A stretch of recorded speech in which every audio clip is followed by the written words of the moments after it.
Cloudspike's Crucible Coach. Hey there, YouTube. You're looking good. Welcome to episode 3 of Corporal Cloudspike's Crucible Coach. In today's episode, you're going to learn everything you ever wanted to know about fusion rifles. This is to serve as an introduction, a primer, if you will, to all the basic information about fusion rifles that's out there. Now, I've seen a lot of misinformation and some misconceptions, and I'm hoping to dispel some of those today. Now, before we jump in too deep, I want to let you know that we're only going to cover the basic fusion rifle archetypes today, and none of those wacky exotic fusion rifles. So we're not going to look at any Telesto, which is fun, but the way the damage works is a little bit different. We're not going to look at Pocket Infinity, because it never made it into year 2, and nobody uses it, and it's kind of terrible. Sleeper Simulant, we're also not going to look at because it's a heavy, and it functions pretty much completely differently. Same thing with Queenbreaker's bow, it functions more as a sniper rifle. That being said, fusion rifles are still unique. They have a charge time, and they fire a 7-bolt burst at the end of that charge time. Think of it like a pulse rifle that fires 7 very powerful shots. Each bolt from the fusion rifle has travel time as well. Fusion rifles are not a hit scan weapon like most of the other guns in Destiny. The range stat actually affects the travel time in addition to range and aim assist like other weapons. This is interesting to note because fusion rifles don't have a very significant range fall off. In the clip you'll see here, you can see that the damage done to the shanks at point blank range and far away are only 6 points of damage different. That's not going to be a huge difference when translated into Crucible damage, and also that kind of long shot is not the kind of shot you should really be going for with a fusion rifle. Something else that's interesting to note is that you can actually die mid-burst in your fusion rifle, and it will only let go a couple of the bolts, and it will still rob you of your complete shot, because in your HUD, it displays the actual shot burst. Now, if you have sights on your fusion rifle, it might show the individual bolt listing, the numbers for that, and it differs on different sights and different guns. The final thing you need to know about fusion rifle bolts is that they cannot crit. This is true for PvE and PvP, so going for headshots is pointless in either.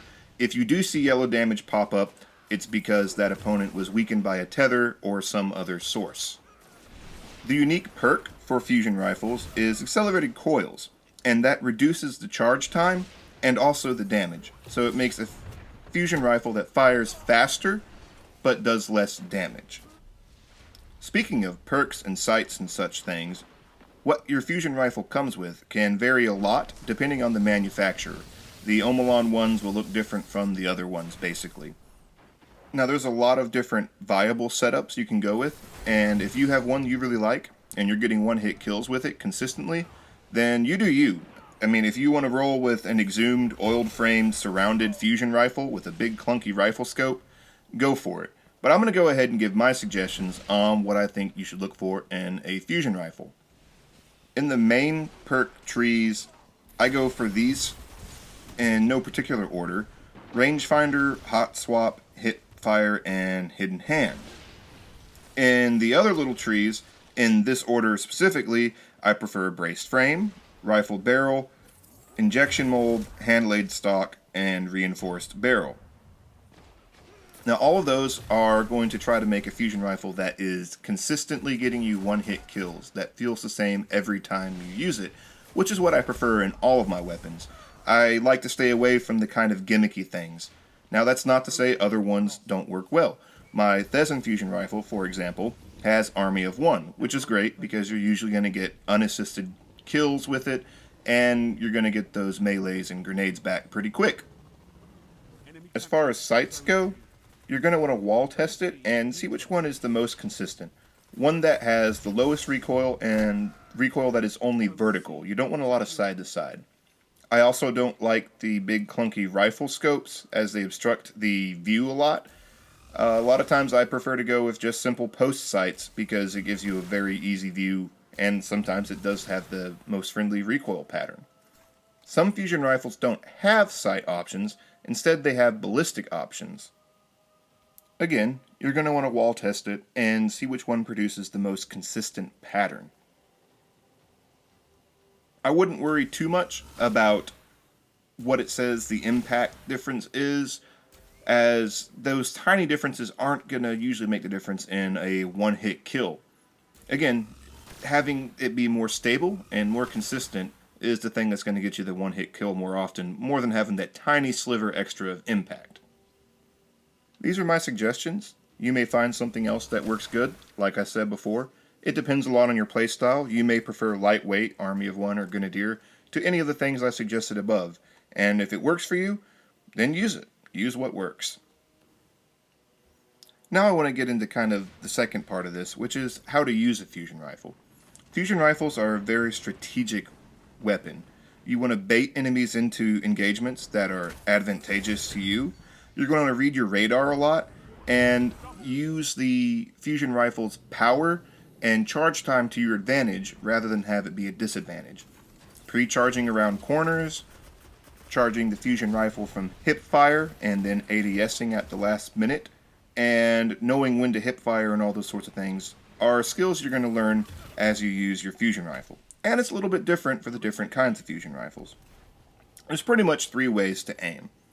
First, you have hip fire, which is going to fire a wider cone, and the bolts are going to be more spread out. So usually it's not preferable. However, if you're at point blank range, using hip fire can actually cause more bolts to land on target. For example, if someone was standing in front of you and you were aiming slightly to the right of them and you ADS'd, there's a chance your entire burst could go to the right of them and maybe only land 1 bolt. However, if you're hip fired and zoomed out, then it's more likely that some of those bolts will hit at point blank range. The other obvious exception to this is using the Plan C perk on Plan C. That's going to come out hip fire a lot just due to the quickness that that burst is going to fire. The next method of aiming that is used, and I've seen some other YouTube videos about this recently, is as the bolts are releasing to slightly hold down on the stick or aim the reticle down. And that's going to cluster the bolts more together as you're fighting against the recoil. It's just the same as you would if you were firing a high rate of fire auto rifle, machine gun, or scout rifle, and it'll bring the cluster together. This is good for long shots and enemies in front of you or approaching from the front, as you can just bring those bolts right on top of them. So if someone's charging you for a shoulder charge or a shotgun, you charge the fusion rifle up, aim down sights, hold down as a stick as it's releasing, and most of those bolts are going to land on target, and you're probably going to get the one-hit kill. The third, and probably most common method of aiming a fusion rifle, is to aim at the lower body of the person, and maybe even as low as like the knees, and let the recoil carry the shot up, so most of those bolts are going to land on target. This is useful if you're fighting airborne opponents, or opponents on an upper level, because then you're not going to have to move your reticle off center as much. You can just kind of point, again, at maybe their kneecaps and let the shot carry upward. It's also kind of useful on moving targets, because doing any of the other methods on a moving target gets pretty tricky, but you can kind of aim at the lower body of a moving target pretty easy and just let the fusion rifle do the rest of the work. For the next part of this video, I want to talk about the actual different kinds of fusion rifles, the different damage archetypes. Now, I'm going to operate under some scientific parameters, if you will, to keep everything the same. One, I'm assuming the 185 to 200 Guardian health when I talk about the stuff coming up. Thanks to Bungie and their secrets, I can't know exactly how accurate those numbers are. And also thanks to Bungie not including a firing range in the game, I have no way of testing it consistently outside of the actual Crucible. So there could be some minor faults. And the last thing, thanks to Bungie, is that there's on-screen rounding of damage numbers. So, for example, let's say I say something that's 50 damage. That could actually be as high as maybe 50.4, or it could be as low as 49.5. and you have no way of knowing. In order to keep everything consistent, we're also assuming we're in normal Crucible, not Iron Banner or Trials, where light level could make a difference. We're also assuming that we're not using weapons of light, that the opponents aren't tethered, or any other thing that could cause unwanted variables in the data that we're going to look at. I break fusion rifles into 4 different classes based on the required number of bolts to one-hit kill. You have high impact fusion rifles that only require 4 bolts to hit a Guardian to kill. Medium high impact that are going to be 4 to 5 bolts depending on Guardian health and armor. Medium low impact that require 5 bolts to kill, 5 bolts always for every Guardian. And low impact, which is going to be 5 plus bolts to kill. Starting with our high impact fusion rifles, we have the Hitch Hiker FR4 from Dead Orbit. It deals 51 damage per bolt, 357 damage max per burst. That's a whole lot of damage. It can actually one-hit kill Guardians with overshields if you manage to land enough bolts. Going on, we have Darkblade Spite from the Darkblade Strike, which deals 50 damage per bolt, 350 damage max per burst. I'll go ahead and point out here that I don't have accelerated coil data for all the fusion rifles, because I don't have a copy of each one with accelerated coils, but I will present it for the ones that I do have it on. Next we have the medium-high impact fusion rifles that will kill with 4 to 5 bolts. The Vacancy from Future War Cult deals 49 damage per bolt, 343 damage per burst. Elevating Vision, available from Trials of Osiris, shows up on the screen as having slightly less damage when you examine the impact bars as Vacancy, but the numbers pop up as 49 still, which would be a maximum of 343 damage per burst. And this is probably an example of the on-screen number rounding that I talked about earlier in action. Going on, the Thesan, available from the Gunsmith, is 48 damage per bolt for a max 336 for landing all 7 bolts. Ashraven's Flight, available from the Iron Banner, is 47 damage per bolt, 329 damage max per burst. Next, we have the exotic Plan C, which is a little bit different because it has accelerated coils and ballistics options, giving it 4 different damage value possibilities, but in its maximum impact setting, it's going to deal 48 damage per bolt, 336 damage per burst. Moving on to the medium-low impact fusion rifles that require 5 bolts to kill standard Guardians, we have the Panta Ray, available from the Crucible Quartermaster, that deals 46 damage per bolt, 322 damage per burst. The Susanoo, which deals 45 damage per bolt, 315 damage per burst. Plan C, with accelerated coils, deals 44 damage per bolt and 308 damage per burst. The Long Far Gone and the Vortex both share the same general impact, and they both deal 40 damage per bolt and a max of 280 per burst. Finally, we have the low impact fusion rifles, which are going to require 5 plus bolts in order to guarantee a one-hit kill on a Guardian. There's the Split Shifter Pro, which is 38 damage per bolt, 266 damage per burst. The Long Far Gone and Vortex with accelerated coils, dealing 34 damage per bolt or 238 damage per burst. That requires 6 bolts to kill. And lastly, the Split Shifter Pro with accelerated coils requires 7 bolts for a guaranteed one-hit kill, dealing only 33 damage per bolt and 231 damage per burst. At this time, I'd like to say a little word about accelerated coils.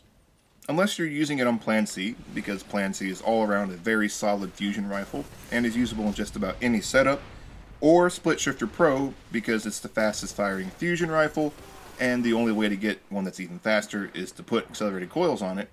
Accelerated coils is a wasted perk. If you want a fusion rifle that fires faster and does less damage, use a different fusion rifle. For example, let's say I have a Hitch Hiker with rangefinder, accelerated coils, and hidden hand. Instead, I could just use a Vacancy or Thesan with rangefinder, braced frame hidden hand, rangefinder lightweight and hidden hand, literally anything in that middle column that wouldn't be a waste. So my general opinion is, don't use accelerated coils. Use a different fusion rifle. But Corporal Cloudspike, you say in your whiny punk voice, I don't have another fusion rifle. Well, 1, sucks to be you! 2, go out and get one. Right now, the Hitch Hiker from Dead Orbit, both the Vacancy and the Vortex on Future War Cult, are very viable fusion rifle rolls. Also, the Quartermasters for the Crucible and Vanguard respectively have decent rolls on the Pantaray and Long Far Gone. If you haven't already completed the Warlock quest for the Susanoo, you should do that right now, because that is a awesome fusion rifle. So stop wasting your legendary marks on copious amounts of Spirit Bloom for your stupid dirty hippie outfits and go buy a fusion rifle. If those options don't work for you, you can also pick up a Thesan order from the gunsmith on Arms Day. Make sure you wait for a good roll. You don't have to wait for a god roll, but you do want to make sure that it's going to be one with some pretty decent perks. Well, that pretty much concludes my talk on everything you ever wanted to know about fusion rifles. Or maybe it was everything you never wanted to know about fusion rifles. Either way, this is Corporal Cloudspike signing out. Go out and save the world.